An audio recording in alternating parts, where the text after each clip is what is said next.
Low quality fans of a high quality Bruins team. We clickbaited the haters. This might be the first time on the channel that we went with clickbait.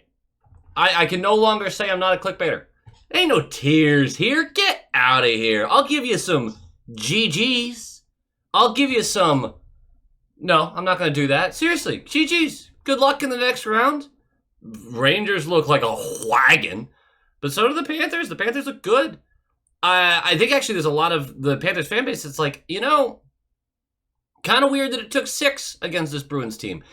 There are a lot of fans that still picture this Bruins team as like last year's team or a couple of the versions beforehand. But this Bruins team fought hard, man. There's a lot to really love about this season. It was a fun, entertaining season for large stretches. It was extremely frustrating for stretches.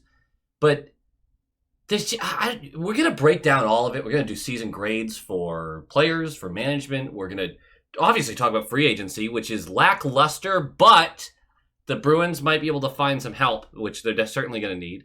We're going to talk about players that we're kind of happy that we're no longer going to have to watch. And that seems mean, but there's certain guys where you just go, okay, I'm kind of done, right?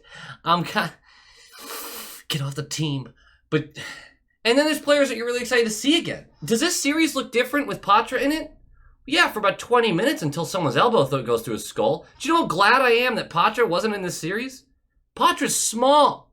And right now, he's catchable. I think he's going to get more and more uncatchable as he improves. And tougher, of course, more durable. He would have had a doozy of a series. But seriously, GG's to Panthers, to the Panthers and the Panthers fans. Crazy series. There's going to be a lot of talk about, controversy and the goaltending interference in Game 4 and the Bennett punch and all this stuff. But I'm going to take a page out of Brad Marchand's book. He came back and basically said, it is what it is. I'm not holding any ill will. In the line, they stopped Bennett and Marchand. They talked, tapped each other on the shoulder, kept moving. And honestly, from one rat to another, sure, yeah, that makes a lot of sense to me. Doesn't mean I'm going to change my opinion about how that all went down. Why would it? But I mean, if he's going to shrug it off and keep moving, what? I'm gonna continue to whine about it. Not going to happen. There's all sorts of reasons to remember this series and feel like the Bruins didn't get the fairest shake at it. Every single year, there are teams that feel that way. And you know what? Sometimes it's true. And right now, unfortunately, it doesn't matter if it's true or not. It just doesn't. Not going to change the result of the series. This is entertainment, right? Unless you're gambling on this stuff, it doesn't have a real effect on your life. Obviously, emotionally, it does. Obviously. But you get what I'm saying. At the end of the day, I'm really proud of the Boston Bruins. I really am. I thought they fought and clawed, and they just didn't have enough, and that's the God-honest truth. We're going to talk about a few themes through the series and the games, and we're going to touch on this game a little bit, but just like last year, I don't think I want to overdo that. Really, what I'd love is... maybe we find time for that tomorrow. I don't know. We'll figure it out, but in the comments, just say what you want to say. I'm going to try to reply to every serious comment I can. I know this whole run, I've been good about it at times and bad about it at others. Some games I've barely answered anything, and some games I've tried to answer everything. It's weird scheduling. Put down below just what do you want to say, whatever it is. Whether it's your favorite player through the season, the MVP of the season other than Swayman, or somebody that you're just like, I'm just glad that I don't have to watch him anymore. Right? Like, that's fine. Be a little negative. Get it out. Just get it out. That's what this is. Also, last year, we had alcohol. So this year, let's, have a little alcohol. Right? Have a drink with me, damn it. Jeez, it's only 10 o'clock here. If you're watching this at 6 a.m., I kind of still expect you to have a drink with me. Tomorrow's Saturday. I don't know what your excuse is.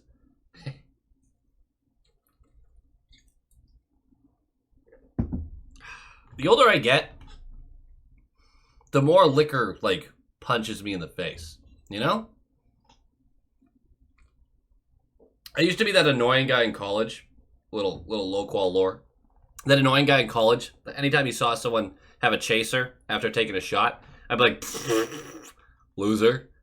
Yeah, that was me. I'm sorry. I apologize for it now. I've grown up, but now I've learned my lesson about that. I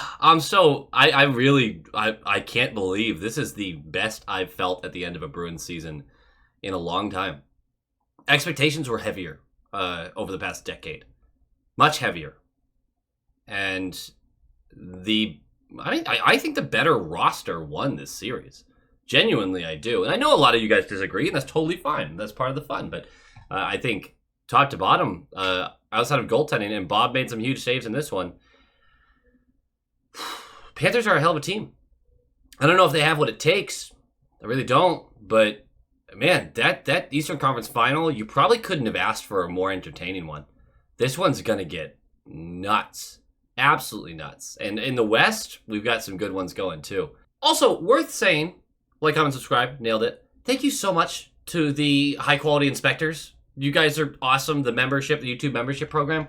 You guys are nuts and just been so great. And I cannot express enough my gratitude. I really cannot express it enough. And the videos aren't going to stop. Sure, there's not going to be 3 or 4 videos a week. That is unsustainable through the whole year unless this is my full-time job. Honestly, the 7 months a year that I do that are very straining on every relationship I have. But we're still doing pretty much weekly vids. We're going to have all sorts of stuff to talk about. I need to find a way next year to be able to not just do the games. I really love the idea of a weekly show. Sean and Doug, excellent dudes, super fun to work with. I want that to be a weekly thing. Time. We just got to find the time. I'm going to make it work. We're going to do it. But there's going to be more videos through the offseason. I promise you that. Trying to figure out how I really want to talk about this. Let's talk about who was in the game tonight. So we've got Marchand, Coyle, Frederick. Marchand returns. Awesome to see. DeBrusk, Geeky, Pasternak, Heinen, Zaka, Brazeau, JVR, Beecher, Maroon, Lohrei, Mack, Lindholm, Carlo, Wotherspoon, Geeky, Swayman. JVR gets dropped to the 4th. Lauko gets dropped out. I would have reversed those, honestly, but is what it is. Timmy Thomas, the tank. He's the banner captain. And you know what? It went about as well as you'd expect with him in the building. It did, because goaltending was excellent, and he went to the Panthers at one point. So it just kind of felt, that feels right? That's fine. And honestly, with the way this game ended, I was actually waiting for Swayman to make the mistake. For Swayman to end the season. Because he'd been so unbelievable up to this point that I was like, you know what? Poetically, kind of funny, right? So, like, this guy is the only reason we're even still in the playoffs right now. But also, he just ended your season on some stupid play. And that didn't happen.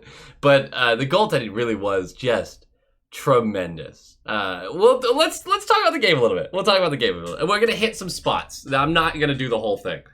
But I will do the puck drops. Puck drops! You gotta love the start the Bruins had. We're 3:38 in. There's 4 shots on net already. Excellent possession. Excellent zone time. Strong forecheck. And it ends with an Ekblad hooking. Ekblad was horrible in this series, by the way. He was horrendous. Every time the Bruins did something successful, Ekblad's name came up. I know Panthers fans gotta be ripping their hair out at that guy right now. And look, this isn't to insult the guy's whole career. This is a bad series for Ekblad. I don't know what he looked like in the first series. I assume better. Anyway, so it's going to end with an Ekblad hooking call. We're going to the power play. We're not even 4 minutes in. The team is buzzing. They understand what's at stake here. The power play is terrible. The best chance on the power play is a Panthers 2-on-1 where Swayman makes the save. And the Panthers will have another chance that Zaka blocks and ends up going down the tunnel and has to come back up for. He would play the rest of the game. So all the momentum, all of it. It's only 4 minutes into the game, but still, just gone. The Panthers dominated the rest of the period outside of the final minute. Just crushed us after that point. Oh, damn, maybe I am going to talk about this whole game because there's a lot of notes I do want to hit on. 6:05 left. The Bruins haven't had a shot on net in over 10 minutes. I told you, after that power play where we got 0 shots on net, we didn't touch the offensive zone, but we end up with a 3-on-2. And the puck gets to Lindholm, alone in the slot. Clear view to the net. clear view to the net. And he opts to send a hard pass to Frederic on his left. It bobbles over Frederic's stick and flitters away. 10 minutes without a shot on net. The passing and the exits have been atrocious. And you have a chance from the slot alone. Is everyone scared? I can't think of a single coach on this planet who says look for the pass in that scenario. I just can't, and I know Monty's not doing it. If you are in the slot with time and space and you have a chance to shoot at the net, do it. Like, every time, do it. I understand there's times where, like, backdoor tap in, easy peasy, get the sure thing. You haven't had a shot in 10 minutes, get it on Bob, and get it high, for Christ's sake. Do it! I can't. The shoot the puck chant should have started back up. The Bruins, I want to be very clear, they lost this game. They lost this game. They had every opportunity to score over and over and over again. The high danger chances were there. The Bruins could have scored 4 to 6 goals this game, and no one would have been like, wow. They're like, yeah, they had multiple breakaways, multiple 2-on-1s, multiple odd man rushes. Most of them didn't even end in shots, much like this one. The Bruins did it to themselves. That's all I'm saying. They do it to themselves. Either way, we're going to move on. With 52.8 seconds left, Carlo dumps Verhaeghe on the wall, allowing a Wotherspoon clear to get out to DeBrusk in the neutral zone. I understand some people are upset there was no interference call here. I don't think they're upset anymore. The game happened, it ended, and they won. They're fine. DeBrusk on the right wall will fling this. I thought it was blindly. They're saying it was on purpose. I don't know. It's up to the middle of the neutral zone. Barkov is this close to getting it, but he doesn't, allowing Zacha to skate into it. Zacha, who I dumped all over on the last Short Shift podcast. He, nice move, waits for the Bob poke, goes around it, flicks it over his shoulder, and it is 1-0 with less than a minute left of the first period. First period has been the only period really that we're scoring in these last 5 games. It's been tough. It's been tough. We're going to go into the second, up a goal. Pastrnak gets a breakaway to start the second period, and Bob saves it 5-hole. And then a minute and 17 seconds into the second period, too many men on the Bruins. A record, by the way. I don't know what the record is. Everyone just kept saying, that's a record. Like, okay, for the whole playoff run, most too many men in 13 games. Like, what's the record? I don't know. If that's the most in a playoff run, and the Bruins did it without even getting a game 7 in the second round, fire someone. I'm sorry. You could be the water boy and you've got to get fired. I'm sorry, man. You are a scapegoat, and we're going to take that because what the fuck? It's so bad. Like, what are you even supposed to say about 7 too many men? Didn't Don Cherry get fired for a too many men call? One of them? I'm not saying fire Monty. I'm just saying someone's got to get fired.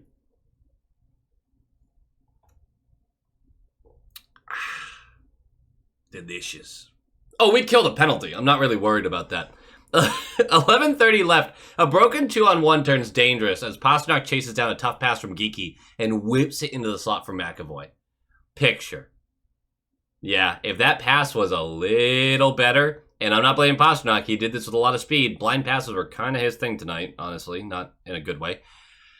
That was an easy goal, but unfortunately it's way too far forward and McAvoy has to basically dive and jab at it and it goes wide. Another opportunity where it just doesn't, Bruins had the chance. 7:16 left. Panthers back into the zone where they've been doing a lot of that. DeBrusk blocks a shot in the slot. Frederic overskates it as he's chasing a Panther player. So at least he's physically defending. I'm going to forgive Frederic here. Some people won't. That's fine. Puck sitting there. Geekie and Wotherspoon are looking at it. Wotherspoon goes, I got it. Steps in. Verhaeghe jabs at it. Disrupts the clear enough so it just kind of walks its way up higher in the slot. Geekie is still standing still and just watching. Morgan Geekie does have another year on his contract, and I think is going to be an excellent third liner. If he is consistently in our top 6 next year, I will become the most annoying person you know. You're going to unsubscribe to the channel. You're going to hate me because I am so unbelievably tired of the amount of ice time this man gets. He's great in moments, but only in moments. My God. So he stands and watches as Lundell collects and buries this on Swayman, who's had to track this whole play, by the way. So that's going to be 1-1 tie game. It's a great shot from Lundell, the diver. He dives. I'm hammering that point too hard, but he is a diver. 6:30 left. Pasta and Marchand 2-on-2. Pasta's pass is blocked, but he retrieves and goes around Ekblad, who blocked it. And now he's skating in, and he's got another defender who's more in front of Marchand. And I'm going, shoot the fucking puck. I know it's a sharper angle, but you're David Pastrnak. You scored 61 goals. Not this year, but the year before. Still counts. Shoot! He tries to pass. The defender kicks it away. I don't like how little we shoot. I don't like how little the talented guys shoot. Like, you're the good one. Not to say that the other ones are the bad ones, but you're the good one. Like, shoot. I don't think it's that complicated. Anyway, we're going to move on. We're going to go... the Coyle's going to take a penalty later. It's fine. We kill it. We're going to go to third period. It's 1-1. You win the period. You get to move on to the next game. Right? Season extends. It's huge. And yeah, Panthers look better in the third period than we did. Because that's the mark of a team that's just simply better. It's a better roster right now. Is it a better franchise? Absolutely not. Whose channel do you think you're on? I've watched these teams all year. I'm allowed to say, hey, that roster is probably better than ours. I'm allowed to say it. People call me a fake fan sometimes because I'm like, hey, I don't know. I think that team's better than ours right now. I don't know. I just watch a lot of hockey. Really like hockey. 5:17 in. Brazeau goes down hard in the neutral zone. The refs got this so right. I hate to give credit. They call a major so that they can review it. Because Brazeau went down hard and stayed down. And they didn't see anything. So they were like, no, if we do this, we get to watch the replay. And then we can just... If it's not a call, it's not a call. They nailed this because they wanted to make sure 5 minutes into the third period in a tie game in game 6 with a team's future on the line in a series where they have been unbelievably bad. They're just trying to stop the bleeding at this point. They call the major. It takes 20 seconds because what happened is Verhaeghe skates purposefully in the pass of Brazeau and Brazeau skates directly into him with his head to his shoulder. There's no call there. That's not a call. Some people would argue interference. I wouldn't even argue that. You have to be able to work around the moving pillars in the neutral zone. I think this is a great job by them. Call the major, look at it, went, no call in the play. And we keep playing. Good work by the refs.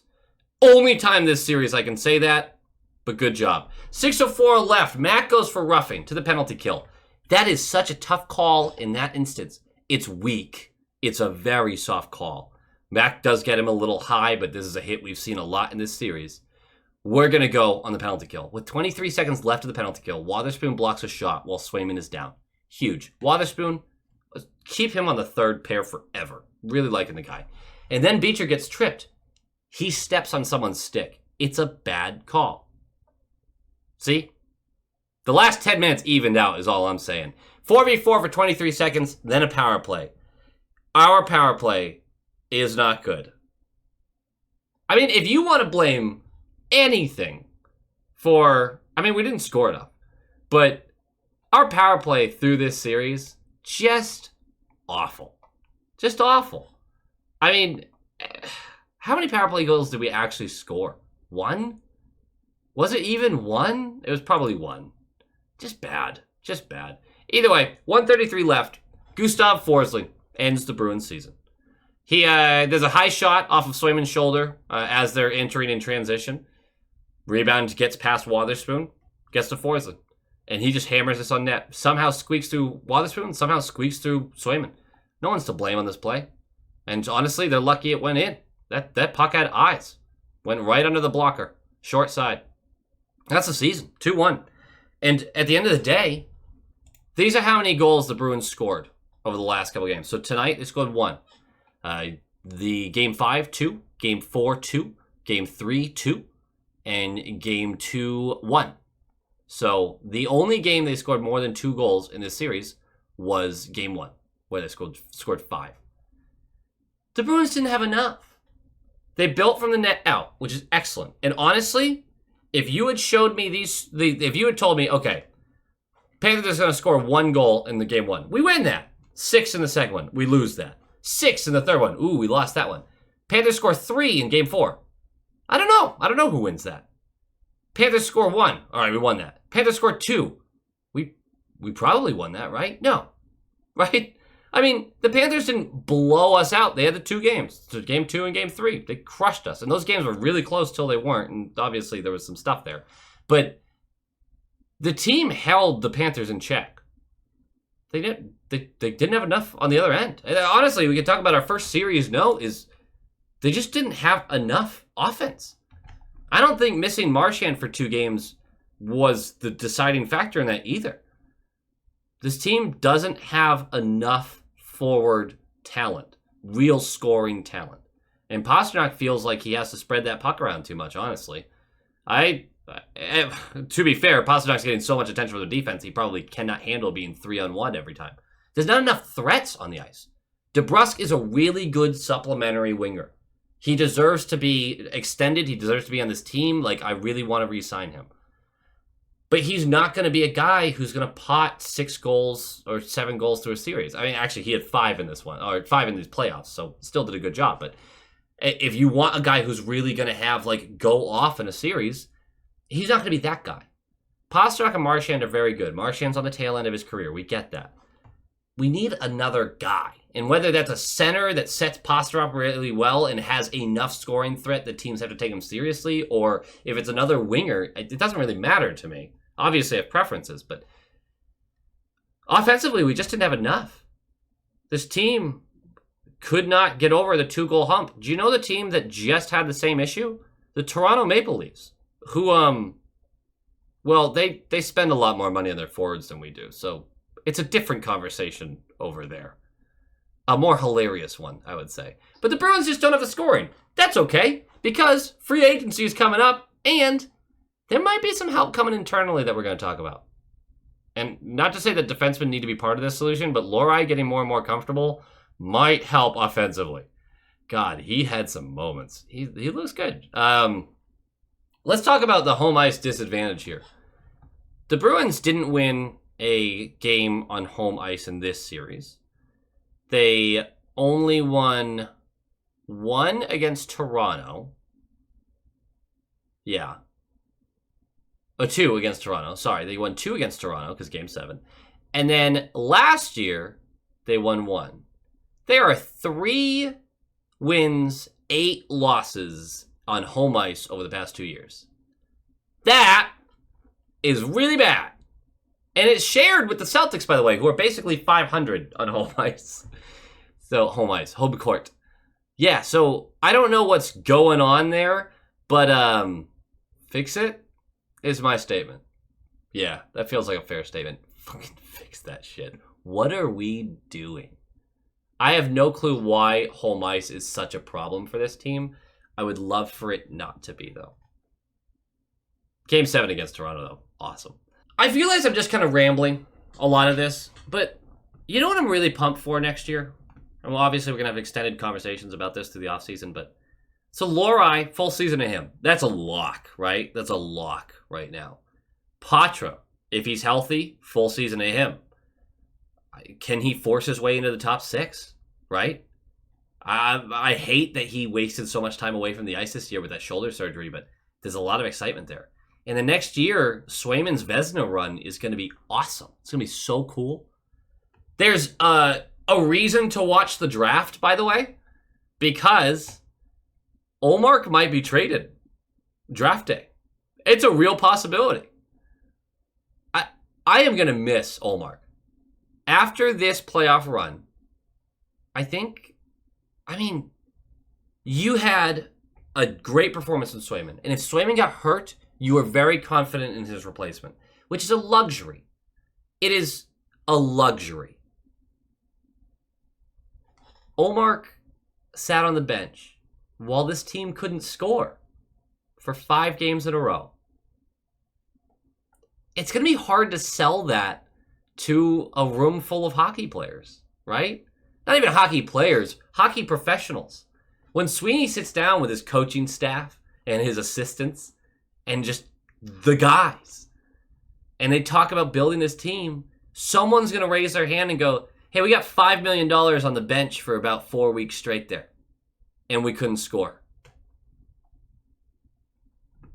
I mean, there's a real conversation to be had about it. I think Swayman signed Ullmark's trade, right? I think he put his stamp of approval on it. It sucks. It really does, because I'm going to miss Ullmark. But I think that's the direction they're going to go. It's actually a great problem to have, but it's such a compliment to Swayman.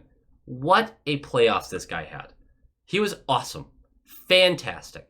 If you think any part of the Bruins no longer playing hockey right now is on Jeremy Swayman, I can't help you, man. I can't help you. He's been too good. And unfortunately, I see him very much getting the Tuukka Rask treatment from a group of this fan base a few years down the road. Because Swayman is not a holy shit highlight reel kind of guy. He's a very X's and O's type of dude, just like Rask was, where he makes that save and you go, yeah, nice save. When really, most goalies would have been sprawling out and it would have been acrobatic and blah, blah, blah, blah, blah. He's just going to be consistently great, in my opinion. That doesn't garner a lot of love in this fan base for some reason. I don't know. Tuukka obviously never won a cup either as a starter, so it's a whole different conversation. Anyway, guys, I've wasted enough of your time. Thank you again for watching and commenting, liking, commenting, subscribing, all that stuff.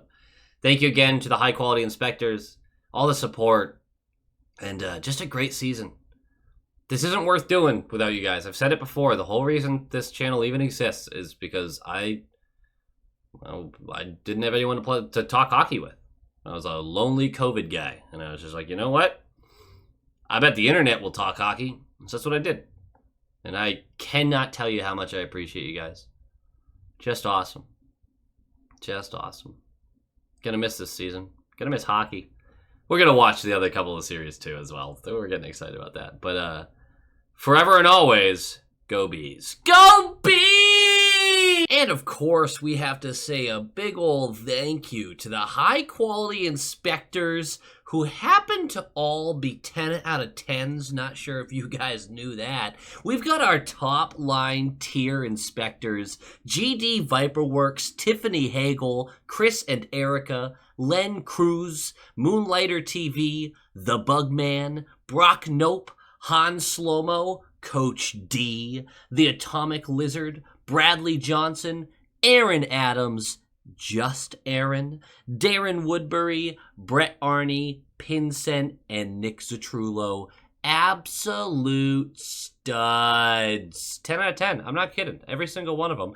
And, of course, there's the highest of high-quality inspectors. The all-star tier. 12 out of 10s. Can you believe it?